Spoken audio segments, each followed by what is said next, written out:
We have lots to discuss here in today's video, including some trade talk around a variety of teams, including the Toronto Maple Leafs, the St. Louis Blues, as well as the Calgary Flames, Boston Bruins, and the Minnesota Wild. We also got word today about the Arthur Kaliyev situation being investigated by the NHL a little bit further. Big milestone for Alexander Ovechkin, and lots of injury updates and roster moves around the NHL. All that and more coming up next.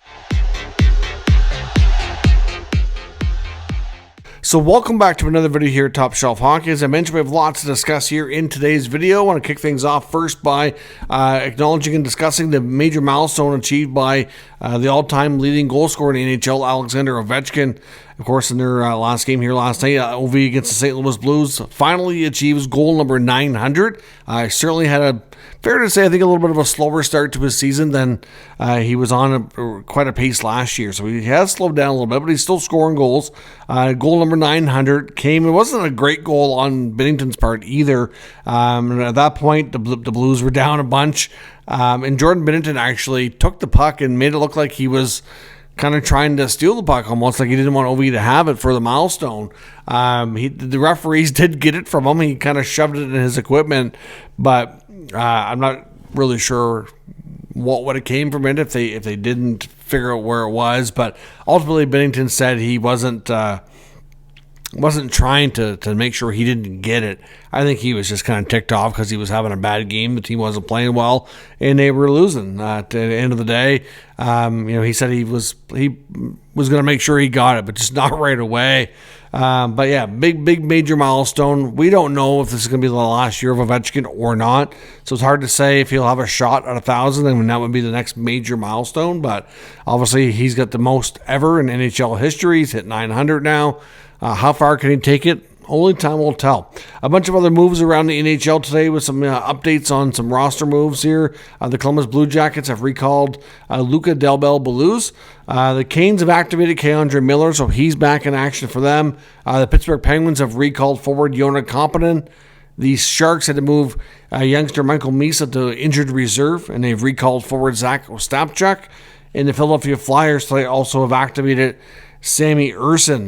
Brett Pesce of the Devils officially moved to IR as well, which they held off on doing. And it does look like he's going to be out a while with the hand injury there, so we're not sure exactly how long that's going to be. As we learned here in recent days as well, there's certainly I'm not really sure what to make of it or what's going to come from it, but the situation involving Arthur Kaliyev and some of the accusations that he's facing is getting another look. I'm not sure if you want to say that the NHL is like investigating, but they're certainly looking into things. According to Elliotte Friedman's latest 32 Thoughts blog that came out here, it kind of indicates that the NHL is looking into the more recent accusations. Now, a lot of this wasn't new. As I mentioned before, I had seen and heard some of this before, but I was just kind of, based on how it was covered and where the information came from, I was like, well, you don't really know. Didn't seem like the league was making a big deal about it. So is there anything to it or not? But essentially, after his ex-girlfriend then did an article to New York Post of Molly Walker and provided a bunch of receipts to back up her claims, it's certainly, like I said, it just doesn't look good. But I had some people coming when we talked about this the other day, which I don't understand. Some people leaving comments going, oh yeah, I see you've made him guilty too. How'd that work out for the World Junior players that were on trial? I'm like, I've never said anything about anybody. I just report facts, what's going on. And if I don't think there's anything wrong with saying that if these allegations are true, that it's bad. Like it's, is any of these things good if they're true and legit? I mean, if you think that way, then you've got some serious mental problems, in my opinion. But at the end of the day, the NHL is looking into this. Basically, they already kind of investigated before when some of this first came to light, and they didn't find anything that would justify them taking any kind of action against Kaliyev from a supplemental discipline type of approach. So Elliotte said that essentially with all this, kind of getting brought back to light with, some, maybe a few more details, that they're kind of looking through everything here again, just to kind of make sure that they didn't miss anything. But like I said, the situation is not new. Kaliyev was investigated. He was talked to, and they never moved forward with anything. So I don't know if they're able to do anything now or not. It doesn't sound like it, but unless there was details that are new that they didn't know before, then maybe something will happen. But they're looking into it.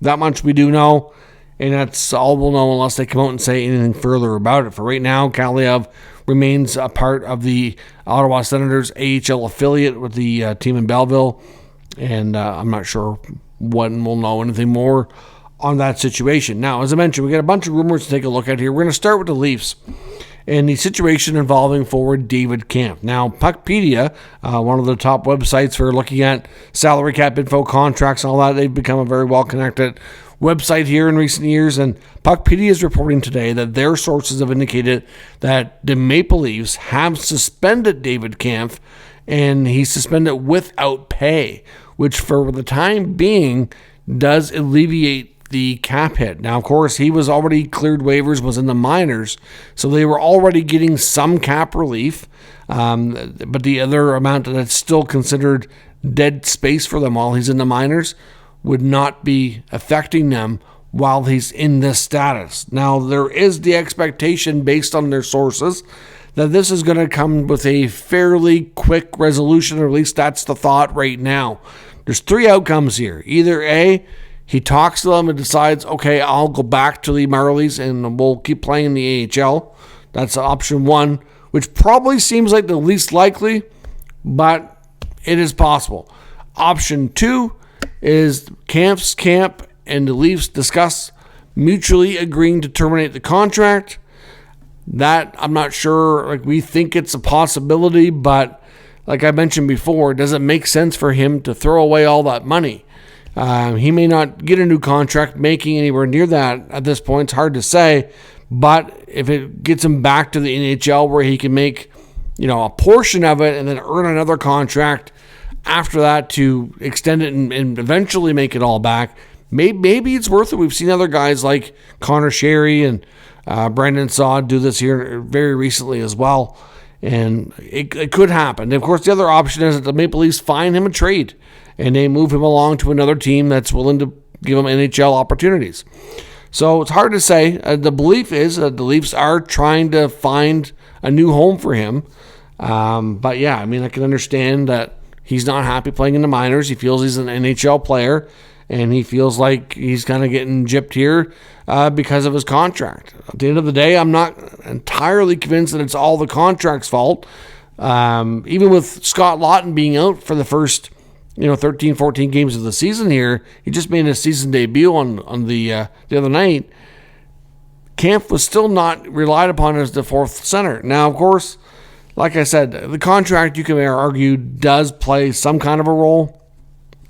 Obviously, you got to fit in under the cap, but you would think with the stuff they had going on early in the season that he would have seen maybe a little bit more opportunity, and that maybe somebody else would be getting, the treatment right now, not him. But it's not the case. So we'll see. But the belief is that he is suspended without pay for right now, which does give the cap a little bit of cap relief to the Leafs while they're sorting this out. But I would suspect, and shouldn't be too long before we get a resolution, because it's only going to drag on and make things worse if that indeed takes the case here. Now, as I mentioned, a lot of eyes on the St. Louis Blues today. They were doing a road game against the Buffalo Sabres, and they made a very big name, a healthy scratch, and that's forward Jordan Kyrou. Now, of course, the team hasn't been doing well.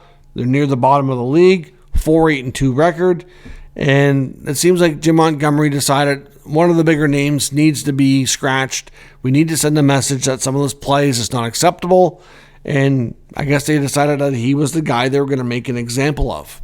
Now, I'm not bringing up Kyrou's name because we automatically think he's going to get traded. That's not necessarily the case here. We know that there was a lot of rumors around Kyrou in the offseason leading up to his contract no move clause kicking in on July 1st. There was a lot of rumors that the Blues were having conversations around him. Before that, nothing materialized to the point that they wanted to pull the trigger. Now he has protection.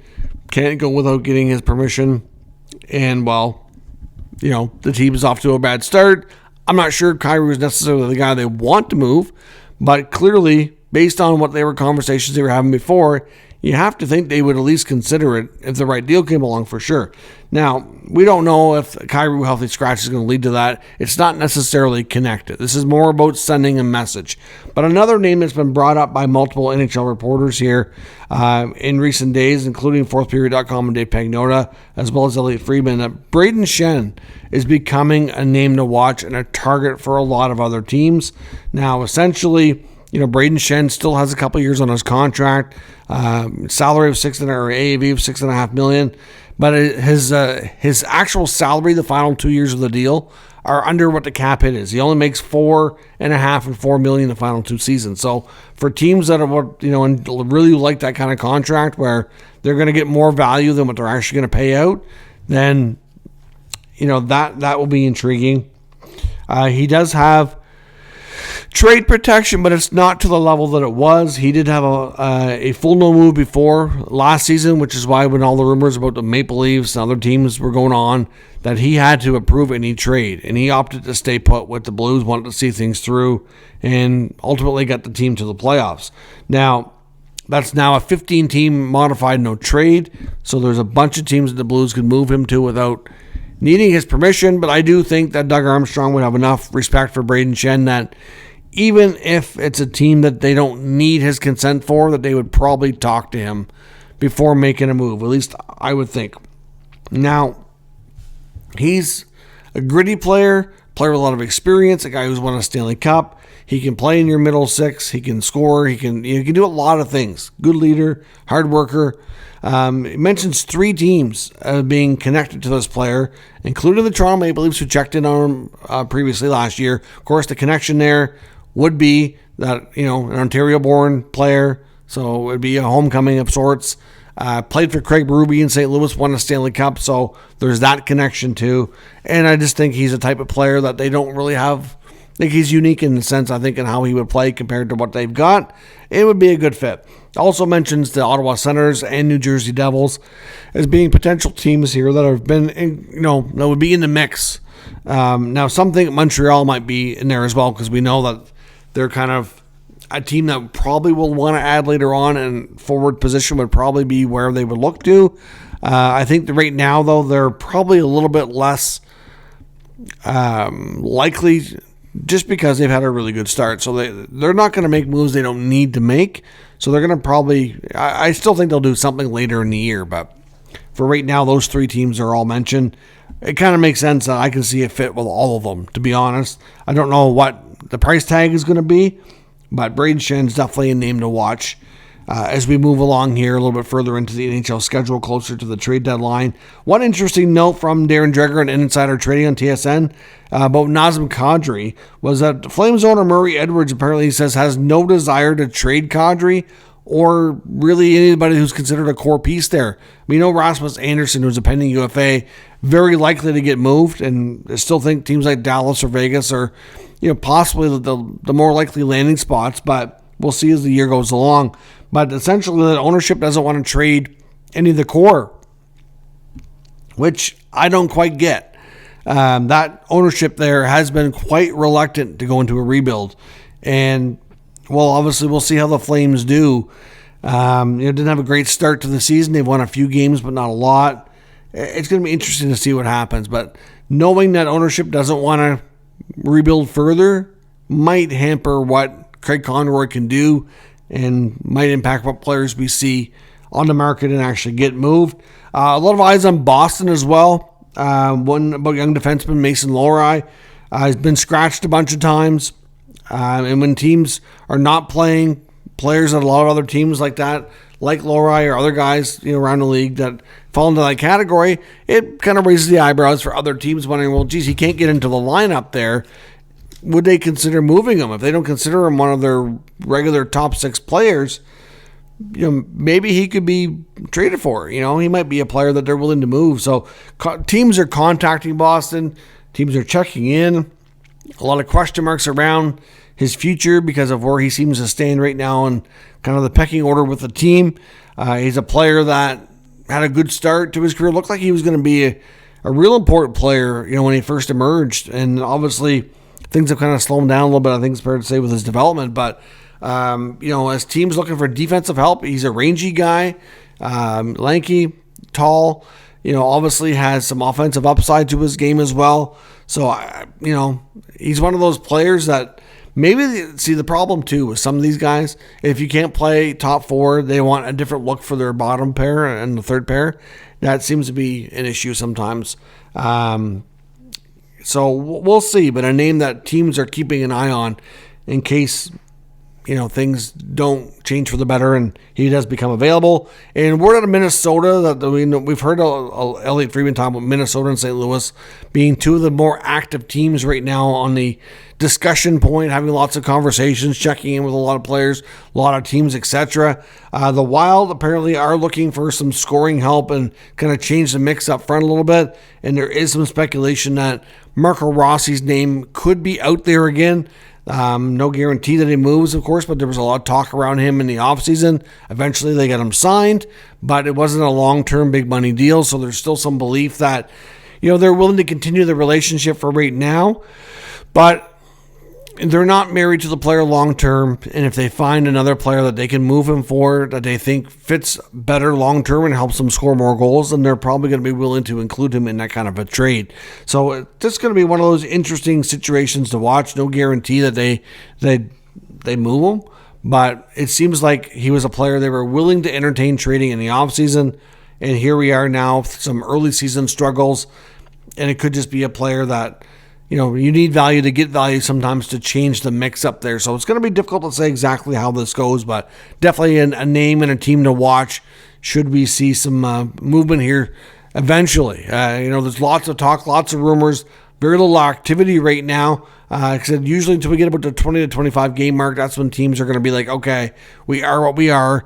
We need help in these areas. We need to make a move, try to get ahead of things, especially with condensed schedule this year and the Olympic break. There's not going to be much time after the Olympics to make moves before the trade deadline. So I really do think we're going to see some moves made early that could be impactful longer term into the later part of the season and into the playoffs. But we'll see what happens. Let me know your thoughts on all of today's news and rumors in the comments. We'll discuss further. If you're new to the channel, make sure you subscribe and stick around. We'll keep you up to date with all the news, rumors, and analysis of all 32 NHL teams. Thank you for watching, and I will catch you next time.